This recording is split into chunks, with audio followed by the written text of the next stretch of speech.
Hello students, मैं हूं विकास और मैं आपसे का नॉलेज बीम यूट्यूब चैनल के एक नए वीडियो में पुनः स्वागत करता हूं। स्टूडेंट्स, आज की वीडियो में हम लोग नाउन और फ्रेज इन अपोजिशन का प्रयोग करके दो या दो से अधिक सिंपल सेंटेंसेस को मिलाकर एक नया सिंपल सेंटेंस कैसे बनाया जाए, इस टॉपिक का सॉल्वेड एक्सरसाइज इस वीडियो में देखेंगे। जैसा कि मैंने आपको पहले ही नाउन और फ्रेज इन अपोजिशन का प्रयोग करके दो या दो से अधिक सिंपल सेंटेंसेस को मिलाकर एक नया सिंपल सेंटेंस कैसे बनाया जाए, इस टॉपिक को मैंने टीच कर दिया है। अगर आपने अभी तक उस वीडियो को वॉच नहीं किया है तो आई बटन पर क्लिक करके पहले आप उस वीडियो को वॉच कर ले, उसके बाद ये एक्सरसाइज वाला वीडियो देखेंगे तो आपको बेटर तरीके से समझ में आएगा।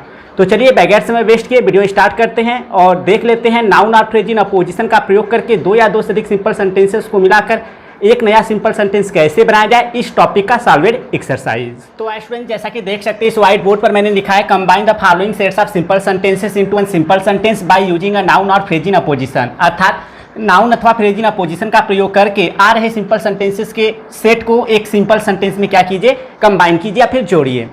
तो जैसा कि मैं इस टॉपिक का जो एक्सरसाइज है वो एक्सेलेंट इंग्लिश ग्रामर बुक से करा रहा हूँ, तो चलिए देखते हैं एक एक करके सारे क्वेश्चंस को और उनके सॉल्यूशन को।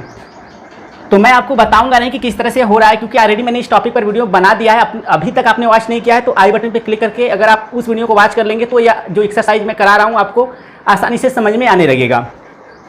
तो पहला जो क्वेश्चन है, here is my sister in law. Here is my sister in law. इसके बाद है her name is Nidhi. Her name is Nidhi, उसका नाम निधि है। ठीक है, तो यह हमारा क्वेश्चन हो गया। Here is my sister in law, यानी यहाँ मेरी ननद है। हर नेम इज निधि, उसका नाम निधि है। तो यह दो तरह से बन सकता है। तो हम लोग सिंपल सेंटेंस बनाते हैं। Here is my sister in law, comma देकर निधि। एक ऐसे आप बना सकते हैं और दूसरा आप चाहो तो ऐसे बना सकते हो, मैं वो अभी लिख दे रहा हूँ। तो आप दूसरा इस तरह से बना सकते हैं, here is Nidhi. Here is Nidhi, comma देकर माई सिस्टर इन लॉ। इस तरह से आप बना सकते हैं, यानी यहाँ मेरी ननद निधि है। ठीक है, इस तरह से बना सकते हैं। इसके बाद क्वेश्चन नंबर जो सेकेंड है उसको देखते हैं। तो क्वेश्चन नंबर सेकेंड है, Rana Pratap was brave warrior, he was the king of Mewar. Rana Pratap was a great warrior. Rana Pratap was a great warrior. इसके बाद है ही was the king of Mewar.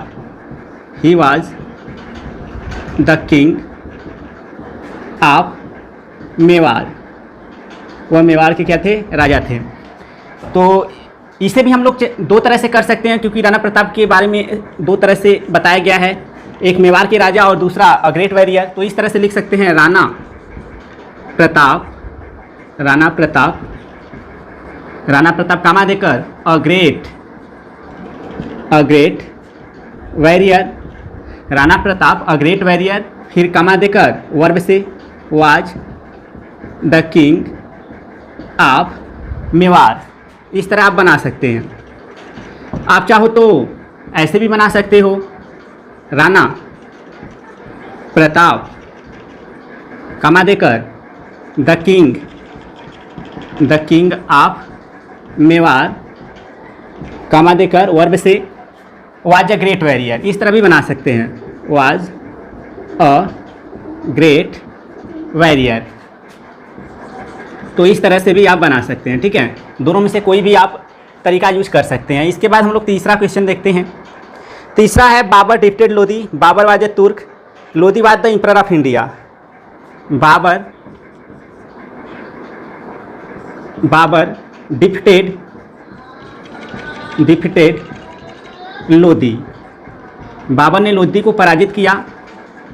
Babar was a तुर्क, बाबर एक तुर्क था, यानी तुर्क जाति का था। इसके बाद अगला है Lodhi was the emperor of India. Lodhi Bharat का सम्राट था। Emperor, Lodhi was the emperor of India. Lodi Bharat का क्या था, सम्राट था।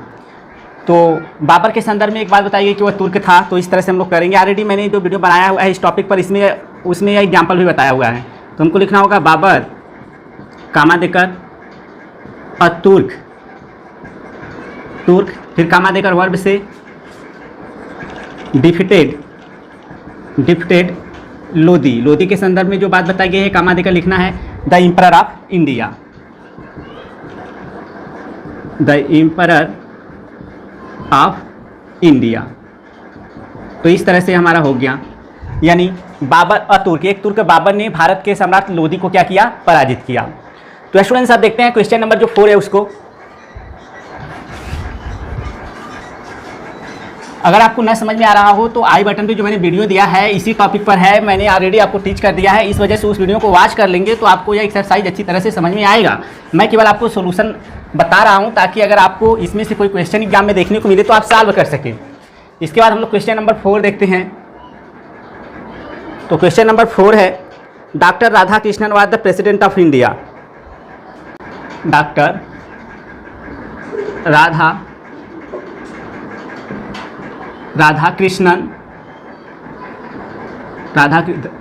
Krishnan was the president of India. Doctor Radha Krishnan Bharat के क्या थे, राष्ट्रपति थे। इसके बाद है he was a great philosopher, he was a great philosopher,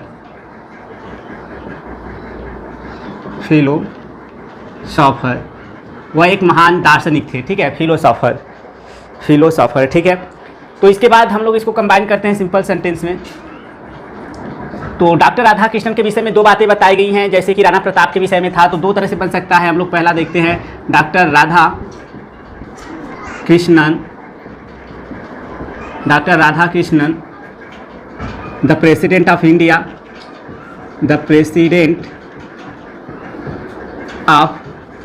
India, ठीक है। इसके बाद कामा देकर वाज अ ग्रेट फिलोसॉफर,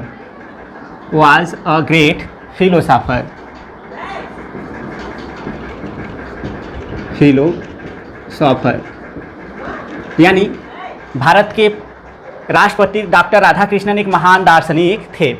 या फिर आप ऐसे भी कर सकते हैं, डॉक्टर राधा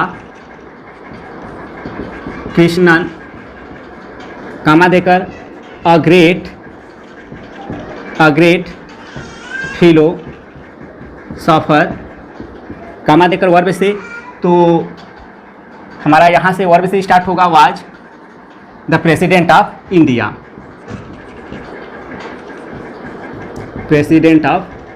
इस तरह से हमारा सिंपल सेंटेंस बन गया। इसमें से कोई भी तरीका आप यूज कर सकते हैं, ठीक है। अब देखते हैं जो क्वेश्चन नंबर 5 है उसको। तो क्वेश्चन नंबर 5 है, Mohan is the only son of his father, he died in an accident. Mohan is only son of his father, Mohan अपने पिता का इकलौता पुत्र है। इसके बाद दूसरा सेंटेंस है, he died in an accident, यानी एक दुर्घटना में उसकी क्या हो गई, मृत्यु हो गई। तो हम लोग देख रहे हैं मोहन को जो प्रकट कर रहा है the only son of his father, तो उसी को हम लोग फ्रेज इन अपोजिशन के रूप में लिखेंगे। तो लिखना होगा मोहन कामा देकर only son of his father, फिर कामा देकर वर्ब से डाइड इन एन एक्सीडेंट। या इस तरह से हमारा सिंपल सेंटेंस बन गया। इसके बाद क्वेश्चन नंबर 6 देखते हैं। क्वेश्चन नंबर 6 है, Nalanda was once the biggest centre of learning, it is now a heap of ruins. Nalanda was once the biggest centre of learning, यानी नालंदा एक बार ज्ञान का सबसे बड़ा क्या था, केंद्र था। इट इज़ नाउ यह है अब, it is now a heap of ruins, यह अब खंडहरों का एक क्या है, हेप है, ढेर है। तो देख सकते हैं यहाँ पर नालंदा के विषय में दो चीज़ें बताई गई हैं। एक तो ज्ञान का सबसे बड़ा केंद्र था, यह बताया गया है, और एक बताया गया कि अब खंडहरों का क्या है, एक ढेर है। तो दो तरह से बन सकता है। तो हम लोग पहला देखते हैं, जो बेटर है उसी को देखते हैं। तो लिखना पड़ेगा नालंदा कमा देकर once the biggest centre of learning, फिर कामा देकर वर्ब से is now a heap of ruins. अब यह एक खंडहरों का क्या है, ढेर है। Now is now a heap of ruins, अब यह खंडहरों का एक क्या है, ढेर है। यानी Nalanda once the biggest centre of learning is now a heap of ruins, यानी एक बार ज्ञान का सबसे बड़ा केंद्र नालंदा अब खंडहरों का एक क्या है, ढेर है। अगर आप चाहो तो ऐसे भी बना सकते हो, नालंदा कामा देकर नाउ अ हेप ऑफ रून्स, फिर आपको कामा देना है, फिर लिखना है was once the biggest centre of learning, यानी अब खंडहरों का एक ढेर नालंदा एक बार सबसे बड़ा ज्ञान का क्या था, केंद्र था। ऐसे भी आप बना सकते हैं। तो यह वाला बेटर है, ठीक है। अब चलिए और आगे बढ़ते हैं और देखते हैं क्वेश्चन नंबर जो 7 है उसको। तो हम क्वेश्चन नंबर 7 अब देखते हैं। क्वेश्चन नंबर 7 है, mister Saxena is our principal, he is very learned. Mister Saxena is our principal, फिर उसके बाद दूसरा सेंटेंस है, he is very learned, he is very learned, वह बहुत ही पढ़े लिखे हैं।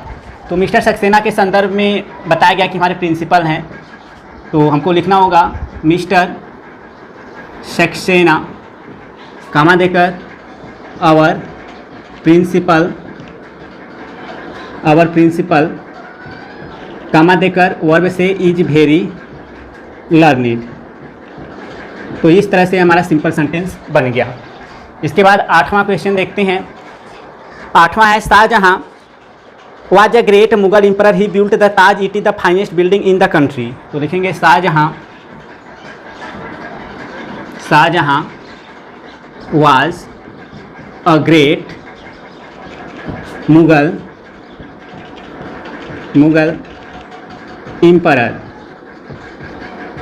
इसके बाद दूसरा सेंटेंस है, he built the Taj, he built the Taj, उसने ताज को बनवाया या ताजमहल को बनवाया। इसके बाद है, it is the finest building in the country, it is the finest building in the country, यह देश में सबसे अच्छा इमारत है। तो यह हमारा हो गया क्वेश्चन। तो हम लोग इसको सिंपल सेंटेंस में कंबाइन करते हैं। शाहजहां के बारे में बताया गया कि एक महान मुगल सम्राट था, तो हमको लिखना होगा शाहजहां कामा देकर अ ग्रेट मुगल एम्परर कामा देकर वर्ब से बिल्ट द ताज के बारे में बताया गया, the finest building in the country, the finest building in the country. तो इस तरह से हमारा सिंपल सेंटेंस बन गया। यानी एक महान मुगल सम्राट शाहजहां देश में सबसे अच्छी इमारत ताज का निर्माण करवाया, ताजमहल को बनवाया। इसके बाद क्वेश्चन नंबर 9 देखते हैं। क्वेश्चन नंबर 9 है, I have never been to Bombay, it is the biggest seaport of India. I have never been to Bombay, it is the biggest seaport, it is the biggest seaport of India. यह भारत का सबसे बड़ा बंदरगाह है। तो हमारा इस तरह से सिंपल सेंटेंस बन जाएगा। बॉम्बे के बारे में बताया जा रहा है कि भारत का सबसे बड़ा बंदरगाह, तो उसी के पास लिखेंगे I have never been to Bombay comma देकर the biggest seaport of India, the biggest seaport of India. तो इस तरह से हमारा सिंपल सेंटेंस बन गया। ठीक है। इसके बाद हम लोग क्वेश्चन नंबर 10 देखते हैं। तो क्वेश्चन नंबर 10 है, Kalidas was a great Sanskrit poet, he was the author of the Shakuntalam. तो क्वेश्चन नंबर 10 है, Kalidas was a great Sanskrit poet. Kalidas एक महान संस्कृत के कवि थे। He was the author of the Shakuntalam. वह शाकुंतलम के आथर थे या लेखक थे। Of the Shakuntalam. तो यह दो तरह से बन सकता है, क्योंकि कालिदास के विषय में दो चीज़ें हैं, एक ग्रेट संस्कृत पोएट है और दूसरा है the author of the Shakuntalam. तो हम एक से बना दे रहे हैं, आप चाहो तो दोनों से बना सकते हैं। तो लिखना होगा कालिदास कामा देकर अ ग्रेट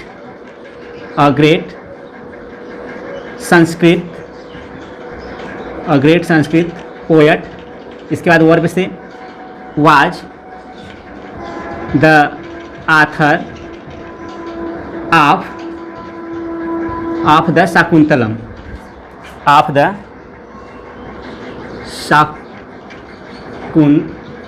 इस तरह से आपका बन जाएगा। आप चाहो तो Kalidas a great Sanskrit poet के स्थान पे क्या लिख सकते हैं, Kalidas the author of the Shakuntalam, फिर कामा देकर was a great Sanskrit poet, ऐसे भी बना सकते हैं। यानी कहने का मतलब है अ ग्रेट संस्कृत पोएट की जगह the author of the Shakuntalam लिख सकते हैं, और जहाँ पर was the author of the Shakuntalam है वहाँ पर लिख देंगे was a great Sanskrit poet, ऐसे भी बन जाएगा। इसके बाद हम लोग क्वेश्चन नंबर 11 देखते हैं। तो अब क्वेश्चन नंबर 11 देखते हैं। क्वेश्चन नंबर 11 है, Nehru was a great statesman, he was the first prime minister of India. Nehru was a great statesman, अर्थात नेहरू एक महान राजनीतिज्ञ थे। He was the first prime minister of India, वह भारत के प्रथम प्रधानमंत्री थे। He was the first prime minister of India,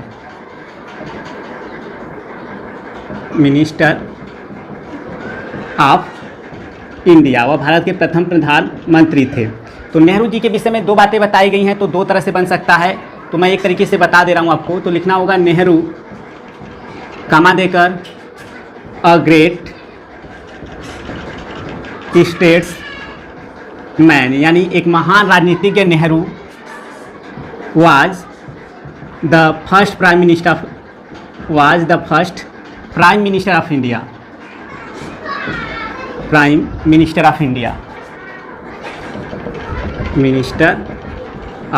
India, तो यह हमारा हो गया। यानी एक महान राजनीतिज्ञ नेहरू भारत के प्रथम राष्ट्रपति थे, या फिर आप ऐसे भी बना सकते हैं Nehru the first prime minister of India, यानी नेहरू कामा देकर the first prime minister of India, फिर कामा देकर वाज अ ग्रेट स्टेटमैन, ऐसे भी बना सकते हैं। अब देखते हैं क्वेश्चन नंबर 12। क्वेश्चन नंबर 12 है, Mahatma was a lover of peace, he had once been a lawyer, he preached non violence. तो Mahatma was a lover of peace, यानी महात्मा एक शांति के पुजारी थे, या महात्मा शांति के प्रेमी थे। Mahatma was a lover of peace. दूसरा सेंटेंस है, he had once been a lawyer, वह एक बार एक वकील हुए, लॉयर, फिर कामा देकर तीसरा सेंटेंस है, ही प्रीच्ड नॉन वायलेंस, उन्होंने अहिंसा का उपदेश दिया। वायलेंस, ही प्रीच्ड नॉन वायलेंस, उन्होंने अहिंसा का उपदेश दिया। तो इसके बाद हम लोग सिंपल सेंटेंस बनाते हैं। देख सकते हैं महात्मा के विषय में दो बातें हैं, एक तो वह एक बार एक वकील हुए, यानी कि वकील हुए थे, और एक शांति के प्रेमी। ठीक है, तो हम लोग लिखेंगे महात्मा कामा देकर अ लवर ऑफ पीस, और कामा नहीं देंगे बल्कि एंड से जोड़ेंगे, एंड अ लॉयर, यानी एक वकील, फिर कामा देंगे और वर्ब से स्टार्ट कर देंगे, प्रीच्ड नॉन वायलेंस। तो इसका हिंदी अर्थ इस तरह से आएगा, यानी शांति के एक प्रेमी और एक वकील महात्मा अहिंसा का उपदेश दिए। इसके बाद हम लोग क्वेश्चन नंबर 13 वह देखते हैं। Mathura is a place of pilgrimage, it stands on the river Yamuna, Yamuna is one of the holiest rivers in India. तो Mathura is a place of pilgrimage, यानी मथुरा एक तीर्थ स्थल का स्थान है। इट स्टैंड्स, या बसा है या स्थित है। It stands on the river Yamuna. ठीक है, इसके बाद the Yamuna is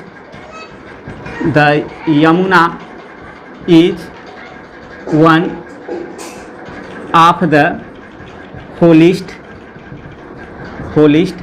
reverse of India. ठीक है, होलिस्ट रिवर्स ऑफ इंडिया।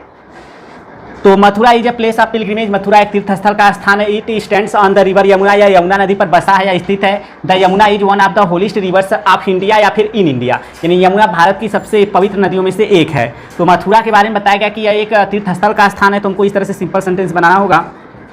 हमको लिखना होगा मथुरा कामा देकर अ प्लेस ऑफ पिलग्रिमेज कामा देकर it stands on the river Yamuna. Yamuna के बारे में भी बात बताया गया है कि यह भारत की सबसे पवित्र नदियों में से एक है यमुना। तो कामा देकर लिखना होगा one of the holiest rivers of India.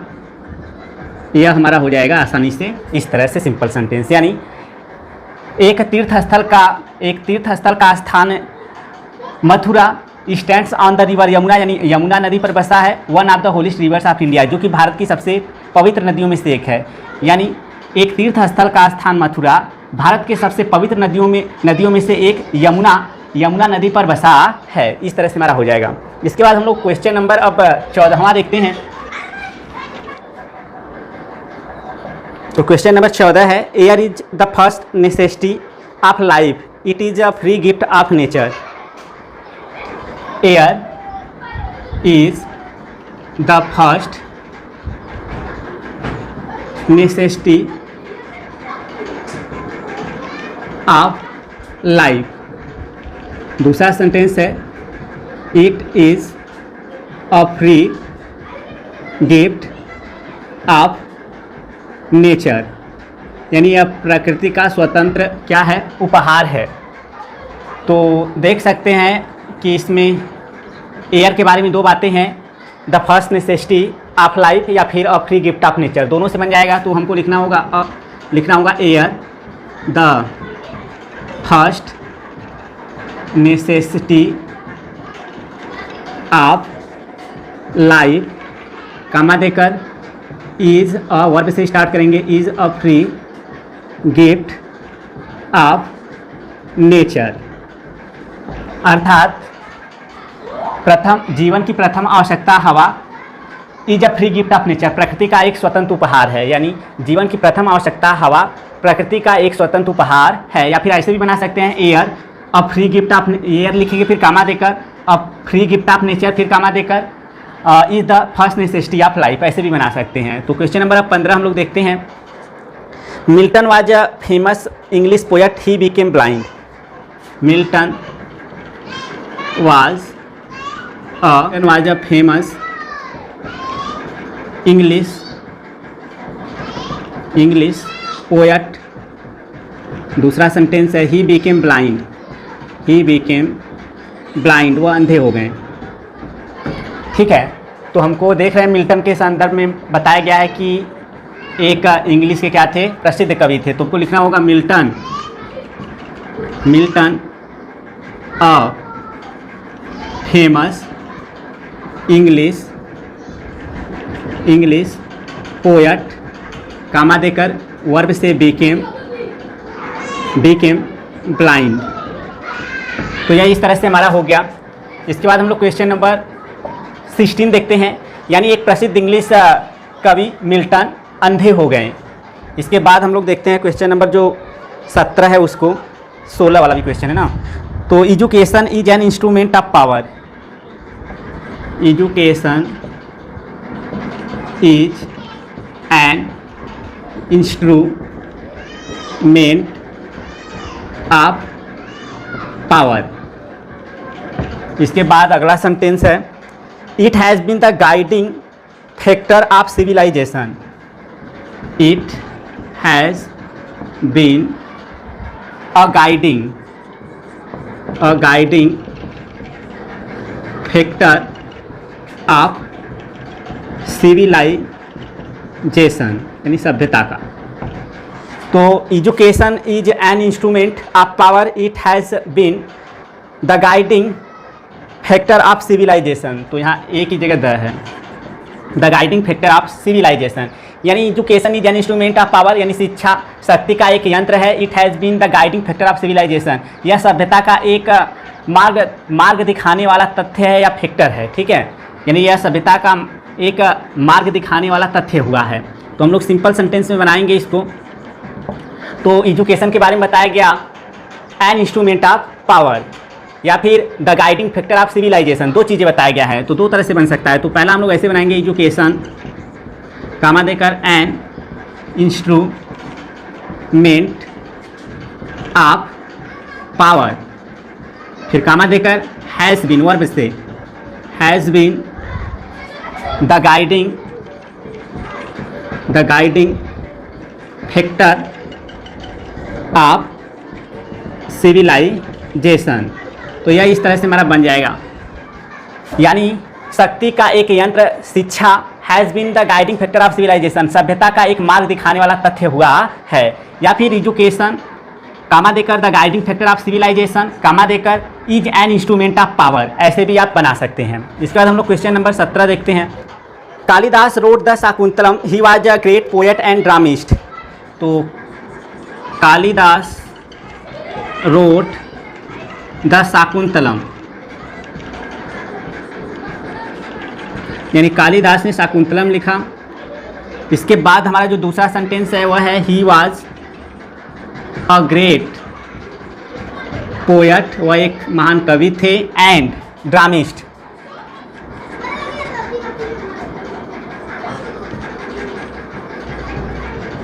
वह एक महान कवि और नाटककार थे, ठीक है।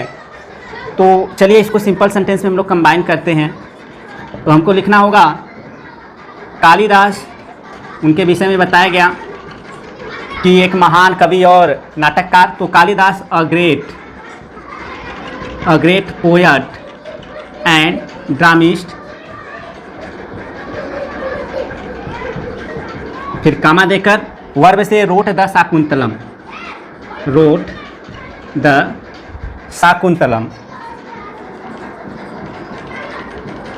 तो इस तरह से हमारा यह सिंपल सेंटेंस बन गया, यानी एक महान कवि और नाटककार कालिदास शाकुंतलम लिखे। तो यह हो गया हमारा। अब देखते हैं क्वेश्चन नंबर जो 18 है उसको। तो क्वेश्चन नंबर 18 है, this place was once a prosperous colony, it is now a heap of rooms. This place was once a prosperous colony, it is now a heap of rooms. It is now a heap of rooms. अब यह एक खंडहरों का क्या है, ढेर है, हेप of rooms. अब यह एक खंडहरों का क्या है, ढेर है। तो हम लोग सिंपल सेंटेंस में कंबाइन करते हैं। तो यह भी दो तरह से बन सकता है, this place was once a prosperous colony, यह स्थान एक बार एक संपन्न कॉलोनी था। It is now a heap of rooms, अब यह एक खंडहरों का ढेर है। तो आपको इस तरह से लिखना होगा, दिस प्लेस यानी यह स्थान कामा देकर वंस अ प्रॉस्परस कॉलोनी, यानी यह स्थान एक बार एक संपन्न कॉलोनी, यानी दिस प्लेस यह स्थान वंस अ प्रॉस्परस कॉलोनी, यानी एक बार एक संपन्न colony, is now a heap of rooms, a heap of rooms. तो देखिए, यानी एक बार एक संपन्न कॉलोनी, यह स्थान is now a heap of rooms, अब खंडहरों का एक ढेर है। या फिर एक बार यह संपन्न कॉलोनी अब खंडहरों का क्या है, एक ढेर है। या फिर आप ऐसे भी बना सकते हैं, this place now a heap of rooms, this place comma देकर now a heap of rooms, फिर कामा देकर was once a prosperous colony. इस तरह से भी बना सकते हैं। अब क्वेश्चन नंबर 19 देखते हैं। क्वेश्चन नंबर 19 है, Shakespeare wrote Julius Caesar, he was a great dramatist. तो शेक्सपियर रोट जूलियस सीजर। इसके बाद दूसरा सेंटेंस है, ही वॉज अ ग्रेट ड्रामिस्ट। वह एक महान नाटककार थे। तो हमको सिंपल सेंटेंस इस तरह से बनाना होगा। देख सकते हैं शेक्सपियर के बारे में बताया गया है कि वह एक महान नाटककार थे। तो लिखना होगा शेक्सपियर, शेक्सपियर कमा देकर अ ग्रेट